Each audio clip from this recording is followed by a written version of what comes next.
오늘 2부 예배 나오신 여러분을 주님의 이름으로 환영하고 축복합니다. 하나님의 귀한 은혜가 우리 모두에게 넘쳐나기를 소망합니다. 우리 옆에 사람과 앞뒤 사람 인사합시다. 당신에게 하나님의 귀한 은혜가 임하기 소망합니다.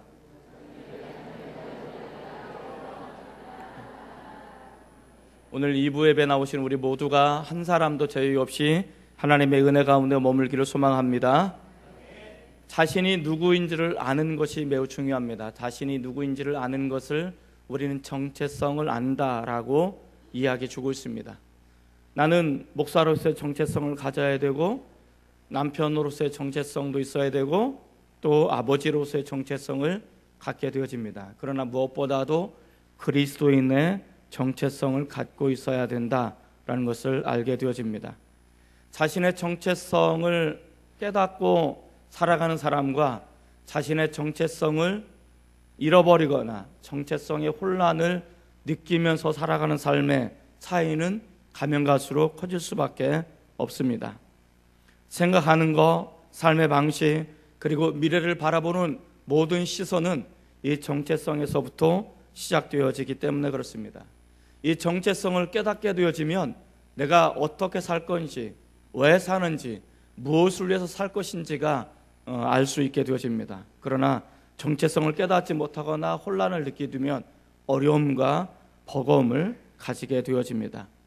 많은 사람들이 정체성에 대한 혼란을 느끼고 또 정체성을 상실하며 살아가는 이유 중에 하나는 하나님을 떠난 삶을 살기 때문에 그렇습니다. 우리는 하나님께서 창조 질서 안에서 우리가 자신의 본분을 깨닫고 하나님의 은혜를 깨닫게 되어지면 우리는 창조 질서 안에서 내가 무엇을 해야 되는지를 알게 되어집니다. 그러나 창조 질서를 벗어난 사람들은 하나님의 창조 질서를 모르기 때문에 어떻게 살아야 될지 기준점을 상실한 채 살아갈 수밖에 없는 것입니다. 오늘날 이제 우리나라에서도 점점 대두가 되어지는 많은 것들이 있습니다. 그것은 성 정체성 문제입니다. 합법적인 동성 간의 결혼이 우리나라에도 이제 좀 있으면 대두가 되지 않을까라는 생각을 갖게 되어집니다. 이건 역시 사실은 하나님의 창조 질서에서 벗어나 있기 때문에 이러한 동성 간의 문제가 생겨나는 그런 것입니다. 영적인 정체성도 마찬가지입니다. 내가 그리스도인으로서의 정체성을 어떻게 가지고 있느냐에 따라서 달라질 수 있음을 우리에게 이야기해 주고 있습니다. 오늘 고린도 후서를 통해서 우리에게 이야기해 주고 싶은 것은 바로 그 문제입니다. 고린도 교회가 바울이 개척한 교회였지만 바울이 떠난 그곳에 다른 사람들이 들어오게 되어지고 잘못된 교훈과 잘못된 삶의 방식을 그들에게 가르치기 시작했습니다. 그러자 고린도 교회 성도들은 날마다 예배를 드리고 기도를 하고 또 몇 가지 성령의 은사를 가지고 살아가긴 하지만 정체성의 혼란을 겪게 되어집니다. 잘못된 교훈과 유혹에 빠진 그들은 하나님을 찬양하고 하나님을 사랑하고 예배를 드리긴 하지만 그들은 세속적인 그것을 죄로 여기지 않고 우상 숭배에 빠지고 잘못된 타락과 윤리적인 잘못을 범하면서 그것을 죄로 여기지 않는 그런 모습들을 갖게 되어집니다. 세상의 소욕을 따라가면서 자신들은 하나님의 사랑을 받는다라고 생각하는 정체성 혼란을 심각하게 야기되어지는 그런 모습들을 우리에게 소개해주고 있습니다. 물론 이 본문은 우리에게 또 한 가지 질문을 던집니다. 그렇다면 너희들은 괜찮은가라고 묻고 있는 거죠. 오늘날 이 본문을 읽고 또 묵상하고 이 말씀을 듣고 있는 나는 그럼 그리스도인으로서의 정체성을 온전히 가지면서 살아가고 있는가라는 이 질문을 하고 있는 것입니다. 그리스도인이라면 예수 그리스도를 나의 구세주로 나의 주님으로 영접하고 주님을 닮아가고 주님을 따라가는 삶의 모습을 우리는 그리스도인의 정체성이라고 부를 수 있습니다. 그런데 오늘날 우리들이 예수 믿는 예수쟁이들이 예수 믿는 그 이 사람들이 그럼 과연 그리스도인답게 살아가고 있는가 아니면 그리스도인답게 살지 못하고 있는가라는 이 심각한 문제가 오늘날 우리에게 야기되어지고 제기되어지는 것이죠. 내가 그리스도인답게 살아가지 못한다라면 우리는 그리스도인으로서 정체성을 잃어버렸던지 아니면 내 정체성에 대한 혼란을 가지고 살아가게 되어지는 모습들을 우리에게 이야기해 주고 있다라는 것입니다. 이런 어려운 시절에 또 세속적인 세속화되어진 이 시기에 우리는 그리스도인으로서의 정체성을 가지면서 이것을 회복하고 살아가기를 원하시는 하나님의 마음을 읽을 수가 있으며, 그렇다면 그리스도인으로서의 정체성을 가지고 살아간다는 것은 무엇일까? 우리 간단하게 세 가지를 통해서 살펴보도록 하겠습니다. 첫 번째는 최후 승리를 믿으면서 살아가는 것입니다. 따라해 볼까요? 최후 승리를 믿으며 살아가는 것입니다. 우리는 마지막에 우리는 최후의 승리자가 될 것을 믿으며 살아가는 것이 그리스도의 정체성을 유지하면서 살아가는 하나의 방편이다라는 것을 이야기해 주고 있습니다. 2장 14절 말씀을 한번 같이 읽어보도록 하겠습니다. 2장 14절입니다. 자, 시작. 항상 우리를 그리스도 안에서 이기게 하시고 우리로 말미암아 각 처에서 그리스도를 아는 냄새를 나타내시는 하나님께 감사하노라. 바울은 나는 하나님께 감사하겠다라고 말합니다. 왜냐하면 항상 우리를 그리스도 안에서 이기게 하시는 하나님이기 때문에 나는 그 하나님께 감사하겠다라고 이야기해 주고 있습니다. 새 번역에는 이렇게 번역하고 있습니다.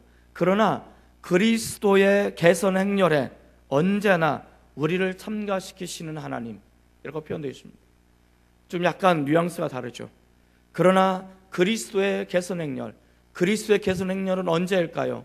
예수님께서 마지막 재림하실 때 예수님께서는 승리자의 모습으로 우리에게 다가오실 것입니다. 이 마지막 승리자로 우리에게 다가오시고 승리의 개선 나팔을 부르시고 그 승리의 개선 행렬을 하시는데, 언제나 이 개선 행렬에 저와 여러분을 참여시키셔서 우리가 승리자임을 고백하게 만드신다라고 하나님께서는 말씀하고 있는 것입니다. 이것을 오늘 우리에게 이야기해 주고 있습니다. 마지막 결정적인 그 승리의 순간, 지금 우리가 어쩌면 패배자처럼 보여질 수 있습니다. 우리를 둘러싼 환경이 우리에게 심각한 어려움과 시련 때문에 때로는 내가 이기고 있는가, 내가 승리자로 살아가고 있는가라는 그런 질문을 던지면 결코 아닌 것 같아요. 우리는 넘어졌어요. 우리는 자빠져 있어요. 우리는 어떻게 주저앉아 있어요. 우리는 승리자보다는 차라리 패배자에 더 가까운 삶의 모습을 가지고 살아가고 있어요 라고 우리 스스로 이야기할 수 있을지 모르겠습니다. 그러나 하나님께서는 뭐라고 말씀하시냐면 너는 결코 패배자가 아니라고 말씀하십니다. 너는 결코 패배할 수 없다라고 우리 이야기해 주고 있는 것입니다. 지금은 내가 넘어져 있을지 모르지만 영원히 넘어져 있지 않게 하시겠다라고 말씀하십니다.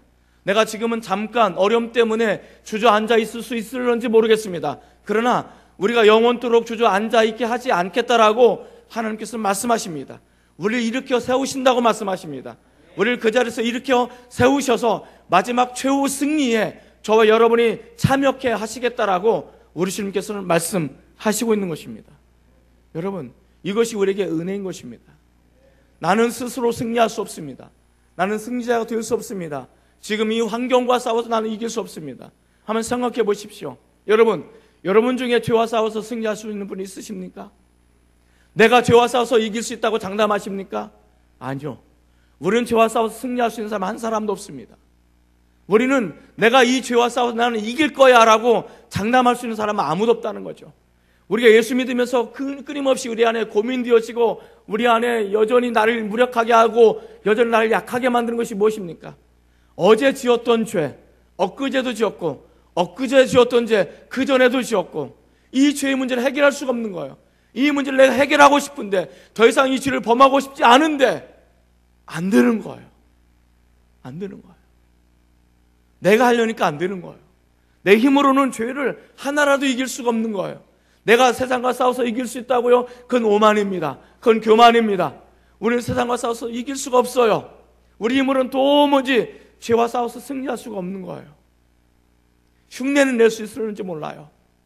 죄와 싸워서 승리하는 흉내는 낼 수 있을지 몰라요. 세상과 싸워서 내가 이기는 흉내는 낼 수 있을지 몰라요. 그러나 결코 이길 수 없습니다. 하나님께서 이기게 하시는 거죠. 이것이 오늘 우리에게 중요한 메시지인 것입니다. 오늘 우리 주님께서 그렇게 말씀하시는 것이며 너희는 결코 패배하지 않을 것이며 언젠가 반드시 너희는 승리할 거라고 이야기해 주고 있는 것입니다. 이것이 우리에게 희망인 것입니다. 우리는 패배하지 않습니다. 지금 어렵다고요? 지금 힘들다고요? 주저앉고 싶다고요? 도망가고 싶다고요? 그러나 우리는 도망가지 맙시다. 주저앉아 있지 마십시다. 왜냐하면 하나님께서는 우리를 얼마만큼 사랑하시는지 알고 있잖아요.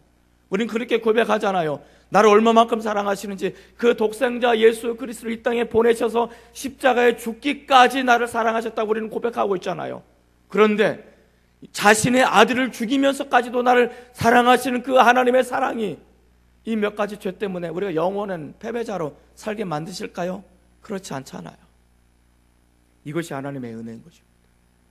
이것이 하나님의 역사인 것입니다. 사랑하는 성도 여러분, 우리가 힘들고 어려워도 우리는 마지막에 가서 언젠가는 승리하실 것을 믿으시고 낙심하지 마십시다. 절망하지 마십시다. 다시 한번 일어나 승리할 수 있는 은혜가 넘쳐나기를 바랍니다. 우리가 온전한 승리자가 되기 위해서는 이 말씀을 좀 더 묵상할 필요가 있습니다. 항상 우리를 그리스도 안에서 이기게 하시고, 항상이라는 것은 언제나라는 뜻입니다. 이 언제나라는 뜻은 이런 의미가 담겨져 있습니다. 마지막까지 우리는 승리자로 남게 하신다라는 뜻이 담겨져 있습니다. 지금은 우리가 승리했다고 자고하지 마십시오. 승리했다고 해서 오만하거나 교만하지 마십시오. 그것이 중요한 것이 아닙니다. 정말 중요한 것은 마지막 그 순간 내가 승리자가 되어 있어야 되는 것입니다. 우리는 성경을 통해서 이런 것을 많이 보게 되어집니다. 처음에 믿음으로 시작했다가 결국 멸망으로 끝나는 사람들을 우리는 종종 보게 되어집니다. 사울 왕이 그런 사람 중에 하나였습니다. 우리는 그리스도인들 중에서 많은 것을 그렇게 보입니다. 처음에는 승승장구하는 것처럼 믿음의 역사를 가지고 믿는 사람처럼 그렇게 시작했다가 마지막 그 결정적인 그 순간 믿음을 떠나고 하나님을 떠난 사람들이 우리는 종종 목격하게 됩니다. 그것은 승리자가 아닙니다. 중요한 것은 지금 내가 패배처럼 보여진다 할지라도 중요한 것은 마지막 그 순간 내가 승리자가 되어 있어야 된다는 것입니다. 언제나 항상 이기게 하신다는 것은 바로 그런 것을 의미합니다. 마지막에 가서는 최후 웃는 자는 우리가 될 거라고 이야기해 주고 있습니다. 옆에 사람을 보시면서 축복하시기 바랍니다. 당신은 마지막에 승리할 것을 나는 믿습니다.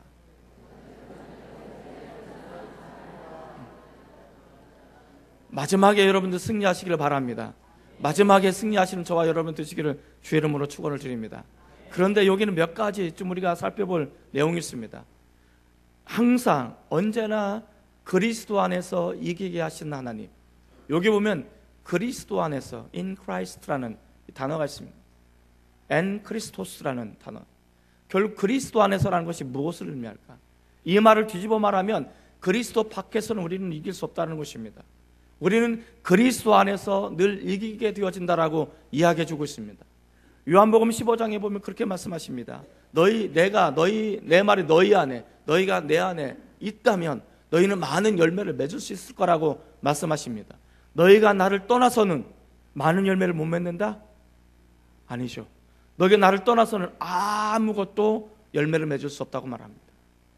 우리는 하나님을 떠나서, 우리는 그리스도를 떠나서, 예수님을 떠나서는 아무것도, 아무런 열매도 맺을 수 없을 뿐만 아니라 우리는 예수님을 떠나면 우리는 결코 승리자가 되었을 수 없다라고 이야기해 주고 있습니다. 그렇기 때문에 우리는 무슨 수를 쓰든지 어떤 상황 속에 있든지 우리는 그리스도 안에 머물러 있어야 되는 것입니다. 이것이 중요한 것입니다. 나는 그리스도 예수 안에 머물러 있기를 원합니다.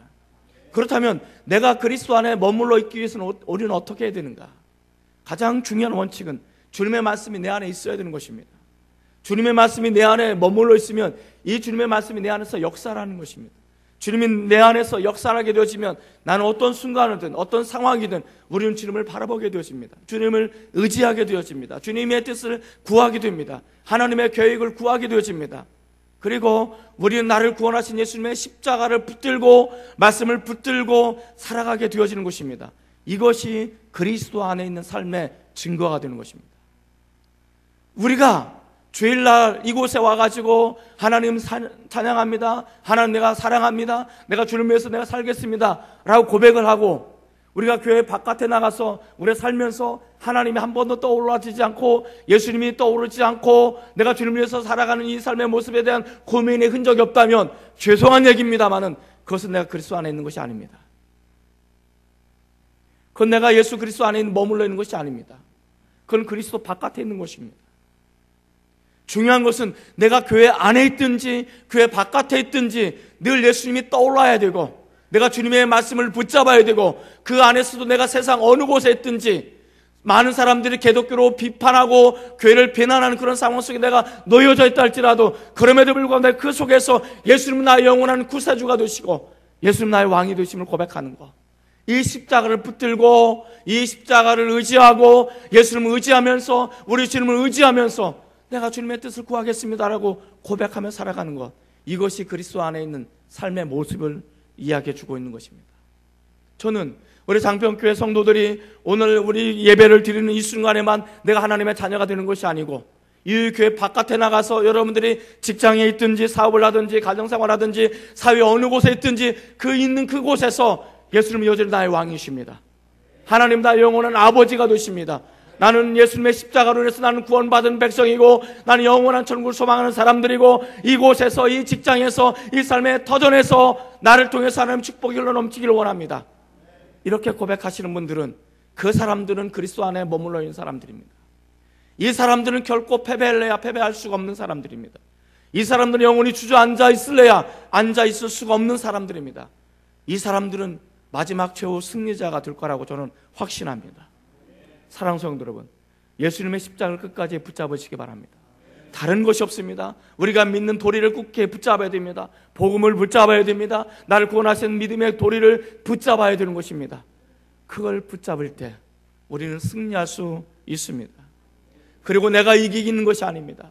나를 이기게 하신 하나님, 나를 이기게 하신 하나님, 내가 싸워 승리하겠노라 다짐하지 마십시오. 중요한 것은 하나님이 내 안에서 역사하실 때 나는 승리할 수가 있습니다. 그래서 나를 통해서 이기게 하시는 하나님, 마지막 최후 승리자가 되게 하시는 이 하나님을 찬양하시는 저 여러분의 되시기를 소망합니다. 그리고 우리 어떤 순간에 있든지 내가 마지막 최후 승리를 내가 얻는다는 사실을 깨달으시고, 예수님이 나 재림하실 때 그 재림의 승리의 대열에 저와 여러분이 함께 참여하셔서 승리자의 모습으로 나갈 것을 믿으시기 바랍니다. 그리고 여러분의 삶이 정말 힘들고 어려우실 때, 정말 힘들고 외롭고 고통하는 그 순간에 있을 때, 내가 왜 살아야 되는지 그 이유를 모르고 어떻게 갈지 모르는 그 순간에 내몰리시거든, 여러분 구름처럼 허다하게 둘러싼 증인들을 바라보시기 바랍니다. 예수님 오시는, 구름 타고 오시는 그 장면을 연상해 보시기 바랍니다. 천사장의 호령나팔소를 통해서 수많은 구름대처럼 몰려드는 승리의 개선행렬을 상상해 보시기 바랍니다. 그리고 그 속에 그 승리자의 개선 행렬 그 한복판에 내가 두 손 들고 주님을 찬양하는 이 모습을 연상해 보시고 상상해 보시기 바랍니다. 그리고 지금은 내가 연약하지만 언젠가 나를 최후 승리하게 하시고 나를 이기게 하시는 그 하나님께서 그 승리의 대열에 나를 참여케 하신다는 것을 믿으시고 힘내시고 일어날 수 있는 저와 여러분이 되시길 주의 이름으로 축원을 드립니다. 그리스도인으로서의 정체성을 가지고 살아간다는 것은 무엇일까? 둘째로 그리스도의 향기를 가지고 살아가는 것입니다. 따라해 볼까요? 그리스도의 향기로 살아가는 것입니다. 자, 2장 14절 다시 한번 더 읽겠습니다. 14절입니다. 시작. 항상 우리를 그리스도 안에서 이기게 하시고 우리로 말미암아 각 처에서 그리스도를 아는 냄새를 나타내시는 하나님께 감사하노라. 두 번째 보니까 뭐라고 말합니까? 우리로 말미암아, 우리를 통해서, 나를 통해서 각 처에서 내가 처한 어떤 상황이든 그 상황 속에서 그리스도를 아는 냄새, 이 그리스도를 아는 냄새는 그리스도의 향기, 예수의 향기를 의미하는 것입니다. 이 예수의 향기를 나타내시는 하나님께 나는 감사하겠다. 내가 어떤 상황 속에 놓여 있든지, 내가 무엇을 만나든지 그 상황과 상관없이 내가 높은 곳에 있든지 내가 가장 낮은 곳에 있든지 내가 행복한 삶 가운데 있든지 때로는 내가 불행하게 느껴지는 상황 가운데 내가 몰려 있든지 그것과 상관없이 우리는 예수의 향기를 드러내는 사람이라고 이야기해 주고 있습니다. 저는 오늘 우리가 예수의 향기를 드러내시는 그런 하나님의 사람들이 되시기를 주님의 이름으로 축원을 드립니다. 그렇다면 그리스도를 아는 냄새, 예수의 향기는 무엇일까? 한번 옆에 사람 한번 냄새 맡아볼까요? 어떤 향기가 나는지. 이 향기가 아니죠. 예수의 향기는 어떤 향기일까요? 냄새가 아니에요. 예수의 향기는 우리의 삶의 모습이에요. 이게 예수의 향기입니다. 내가 예수님을 믿고 예수님을 받아들이고 내가 예수님을 닮아가려고 무던히도 몸부림치는 그 삶의 모습, 이것이 예수의 향기예요. 구원받은 자로서 감격을 잃지 않으려고 무던히도 성령을 의지하고 성령 충만하려고 노력하고 성령 충만한 아름다운 삶을 살아가는 이 삶의 모습이, 이것이 예수의 향기입니다.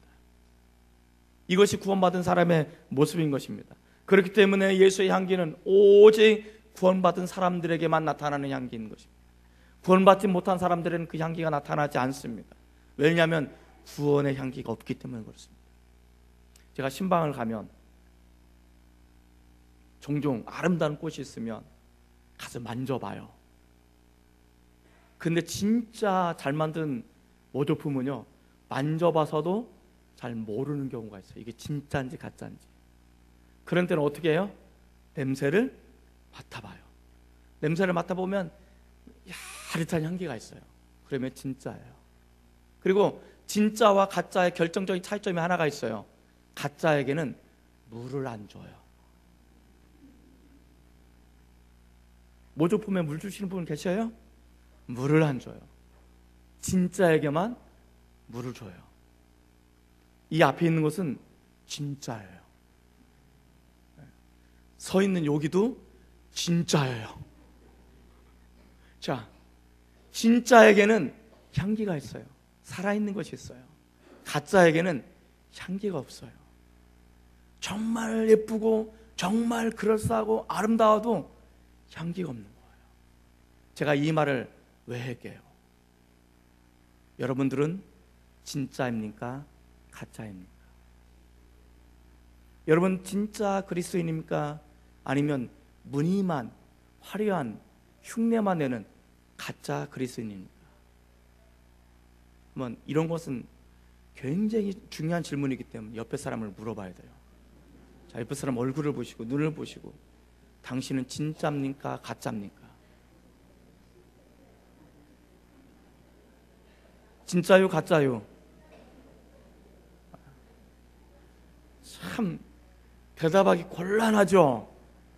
네, 곤란한 일도 없습니다. 자, 그러면 옆에 사람 대놓고 물어보기는 좀 민망하니까 제가 대놓고 묻겠습니다. 여러분들은 진짜이십니까? 가짜이십니까? 뭐라고요? 진짜라고요? 향기가 있으십니까? 진짜에게는 향기가 나타나요. 내가 주님의 뜻대로 살지 못해서 막 몸부리는 향기도 있고요. 내가 예수님을 위해서 주님 나를 사용해 주십시오, 내가 주님의 뜻대로 내 자신을 내놓겠습니다라는 향기도 있고요. 내가 어떤 상황 속에 놓여 있든지 하나님 내가 주님을 위해서 좀 살기를 원합니다라는 그런 향기들이 있어요. 그런데 가짜는 똑같아요. 잘 몰라요. 더 진짜 같아요. 가짜는 고민이 없어요. 가짜는 근심이 없어요. 가짜는 내가 주님의 뜻대로 살지 못해서 막 가슴 미어지고 아프고 어쩔 줄 몰라하는 그런 것이 없어요. 가짜는 어떤 때는 당당한 것처럼 보여요. 진짜는 당당할 수가 없어요. 왜냐하면 늘 미안하니까. 내가 주님의 뜻대로 살고 싶은데 안 되니까. 정말 하고 싶은데 안 되니까. 그래서 늘 한편으로는 미안하고 또 한편으로는 늘 감사하고 한편으로는 또 미안하고 또 한편으로는 감사하고. 이게 은혜인 거예요. 이게 진짜예요. 그래서 진짜는요, 때로는 병도 들고요, 때로는 벌레도 끼고요, 그래요. 가짜는 화려해요. 보기 좋아요. 근데 벌레도 안 껴요. 파리도 안 날아와요. 벌도 안 날아와요. 어려움도 없어요. 고민도 없어요. 진짜에게만 있습니다. 살아있기 때문에. 저는 우리 모두가 진짜가 되시길 바랍니다. 한 번 더 성경을 읽도록 하겠습니다. 15절과 16절입니다. 자, 15절 16절 같이 읽습니다. 시작. 우리는 구원받는 자들에게나 망하는 자들에게나 하나님 앞에서 그리스도의 향기니 이 사람에게는 사망으로부터 사망에 이르는 냄새요, 저 사람에게는 생명으로부터 생명에 이르는 냄새라. 누가 이 일을 감당하리요? 우리는 구원받는 사람들에게나 망하는 사람들에게나 어쩔 수 없이 드러내는 향기다. 예수 믿는 사람들은 그 어떤 것으로 감춰질 수가 없는 거예요. 내가 예수님을 사랑하고 예수를 믿고 예수님을 닮아가려고 하는 이 사람들에게는 그 어떤 것으로 감춰질 수가 없어요. 숨고 싶어도 숨겨지지가 않는 거예요. 이것이 예수 믿는 사람들의 특징인 거예요. 자, 그런데 이 사람들은 구원받는 사람들에게나 망하는 사람들에게 똑같이 드러나기 시작하는 거예요. 여기 보니까 16절에 보니까 뭐라고 말하냐면 이 사람에게는 사망으로부터 사망이 이른 냄새고 저 사람에게는 생명으로부터 생명이 이른 냄새라. 우리가 그 기준점이 되는 거예요. 그런데 사망으로부터 사망이 이른 냄새를 사망에 이른 사람들은 몰라요. 냄새를 못 맡아요. 자기가 사망에 이른 냄새인지를 모르는 거예요. 그런데 생명에 이르는 사람들은 생명에 이른 냄새가 나요. 이 냄새가 있어요. 내가 예수 믿고 그리스도 향기를 가지고 있는 사람들은 사망에 이른 냄새 사람들 가운데 뚝 들어가면 달라요. 향기가 나요. 너는 왜 우리와 달라라고 말하는 거예요. 너는 왜 나와 다르지라고 이야기하는 거예요. 그래서 갈등이 생기고 그래서 핍박이 생기고 그런 어려움이 생기는 거예요. 진짜니까. 사망이 생명을 삼키려고 하는 거예요. 그러나 구원받는 사람들에게는 같이 기뻐하고 같이 즐거워하는 거예요. 그렇다면 도대체 사망에 이른 냄새는 뭘까? 사망에 이른 냄새는 다른 것이 아닙니다. 사망에 이른 냄새는 이 세상이 전부인 것처럼 생각하는 사람들입니다. 이 세상이 전부예요. 그래서 이 세상에서 우리는 어떻게 하든 성공해야 돼요. 이 세상에 어떻게 하든 우리는 잘 살아야 돼요. 이 세상에 우리는 어떻게 하든 건강해야 돼요. 이 세상에 우리는 명예를 얻고 성공을 하고 또 우리가 이 세상에서 뭔가 누려야 돼요. 왜? 이 세상이 전부이니까. 이것이 사망에 이르는 사람들의 냄새라는 특징의 첫 번째입니다. 그런데 영원한 생명에 이르는 사람들은 이 세상이 전부가 아닌 거예요. 이 세상은 잠시 머물다 가는 거예요. 가만히 보니까 예수님의 십자가를 통해서 구원받고 보니까 내가 가야 될 영원한 천국이 저기 있는 거예요. 저게 영원한 거예요. 이것은 전부가 아닌 거예요. 우리는 그 천국을 바라보면서 현실에 발을 딛고 살아가는 거예요. 그렇다고 해서 현실을 아무렇게 살아가는 게 아니에요. 왜냐하면 영원한 생명이 있기 때문에 지금 현재 우리는 충실하게 누구보다도 치열하게 정직하게 살아가는 거예요. 그래서 우리는 불의와 타협하지 않는 거예요. 왜? 이 세상이 전부가 아니니까. 그리고 우리는 세상과 적당하게 타협하면서 살아가는 게 아니에요. 왜? 이 세상이 전부가 아니니까. 그런데 이 세상이 전부인 사람들은 어떻습니까? 적당하게 타협합니다. 내가 성공하는 것이라면 내가 세상과 타협하게 되어집니다. 내가 성공하는 것이라면 내 영혼을 세상과 내어놓아줘도 상관없습니다. 그것이 사망에 이른 사람들의 냄새고 특징인 것입니다. 그런데 문제는 우리가 저 영원한 세상을 바라보고 천국을 가지고 천국을 소망하는 이 그리스도인들이 마치 그것이 전부인데 이 세상이 전부가 아닌데 저 세상을 가지고 있는 이 사람들이 영원한 생명을 가지고 있는 이 사람들이 마치 이것이 전부인 것처럼 착각하고 살아가는 정체성의 혼란을 느끼고 있다는 거예요. 이게 우리들의 고민인 거예요. 이게 우리들의 아픔인 거예요. 사랑하는 성도 여러분, 이 세상은 우리의 전부가 아닙니다. 우리가 가야 될 영원한 세상이 있음을 바라보셔야 됩니다. 그것이 진정한 영원한 생명이고 그것을 우리는 놓치면 끝나는 것입니다. 그 영원한 생명에 이르는 영원한 천국을 소망하며 살아가는 그 삶을 내가 부여잡고 오늘 이곳에서 내가 힘들고 어렵지만 세상과 적당하게 타협하며 살아가는 것이 아니고 하나님 앞에서 정직하게 살아가는 삶의 모습이 생명에 이르는 냄새인 거예요. 저는 우리가 그렇게 이 세상과 적당하게 타협하고 좋은 게 좋은 거고 괜찮은 게 괜찮은 거고 그렇게 살아가는 어리석은 사람이 되지 않기를 소망합니다. 우리는 저 영원한 생명을 끌어다가 지금 현재 우리는 그것을 느끼면서 세상과 적당하게 타협하는 것이 아니고 하나님 앞에 정직하게 살아가는 진짜 그리스도인이 되시기를 주님의 이름으로 축원을 드립니다. 마지막으로 그리스도인의 정체성을 가지고 살아가는 무엇일까? 순전함으로 복음을 전하는 자가 되는 것입니다. 따라해 볼까요? 순전함으로 복음을 전하는 것입니다. 17절 말씀을 한번 같이 읽어보겠습니다. 17절입니다. 자, 시작.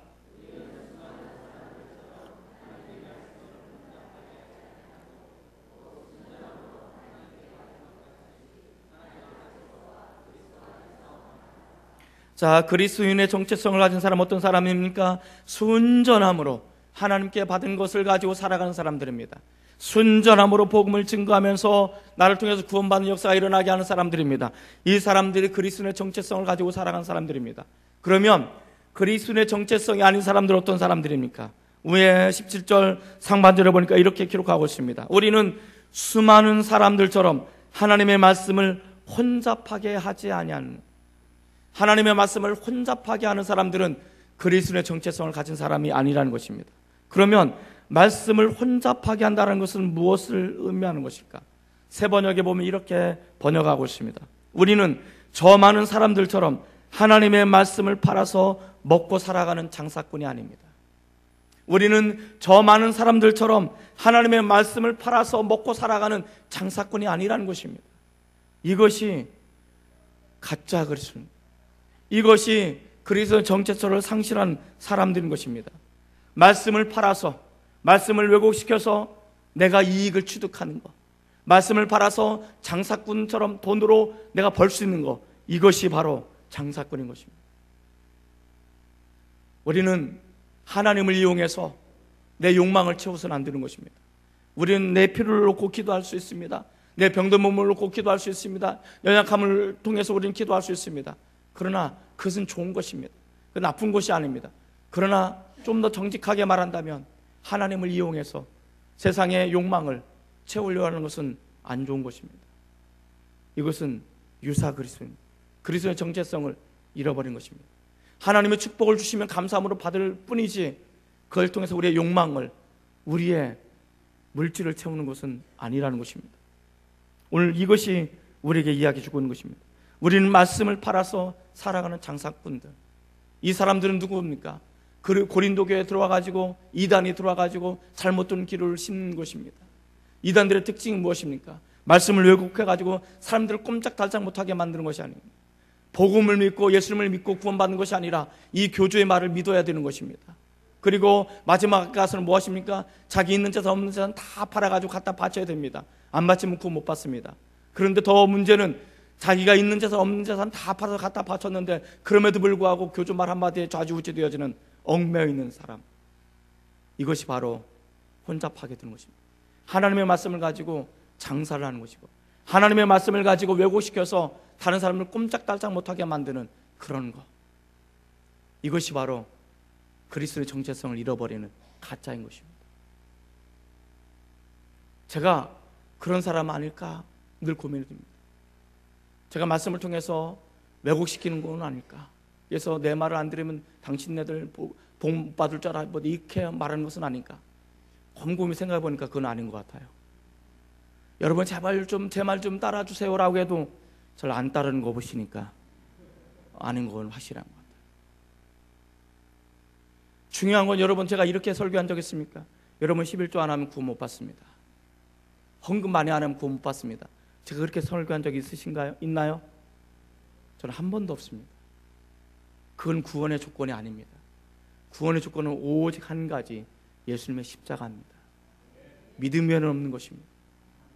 여기에 더한 것은 다 가짜인 것입니다. 정말 우리는 이것을 조심해야 됩니다. 제가 이 말씀을 보는데 오래전에 봤던 책 중에 하나가 이런 책이 있습니다. 고통받는 환자로부터 멀어져간 의사들. 고통받는 환자로부터 멀어져간 의사들.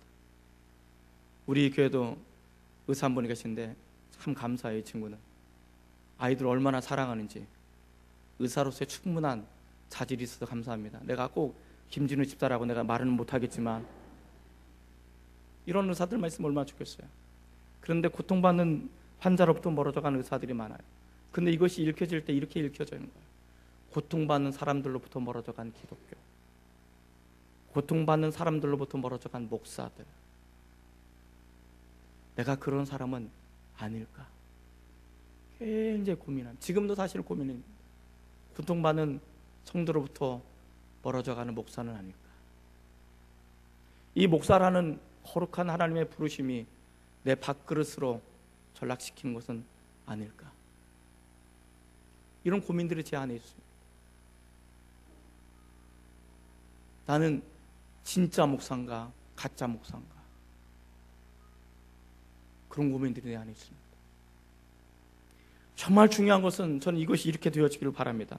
고통받는 사람들로부터 가까워진 기독교, 고통받는 사람들로부터 가까워진 목사들, 이런 것들이 회복되어졌으면 좋겠습니다. 그러기 위해서는 한 가지 우리가 한 단어를 주목해야 됩니다. 그것은 순전함이란 단어. 순전함.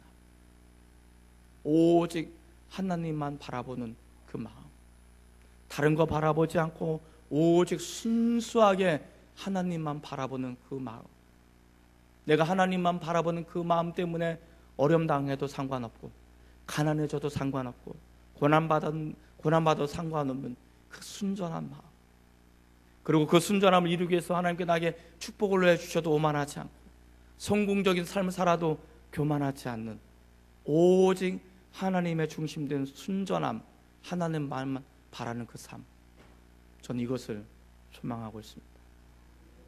부디 제가 바라는 것은 오늘 이 설교를 듣고 있는 우리 장평교회 모든 신자들은 이 순전함이 회복되었으면 좋겠습니다. 오직 하나님만 바라볼 수 있는 순수한 마음이 회복되어져서 그리스도인으로서의 정체성을 가지면서 살아가는 저와 여러분 되시기를 주님의 이름으로 축복을 드립니다. 기도하시겠습니다.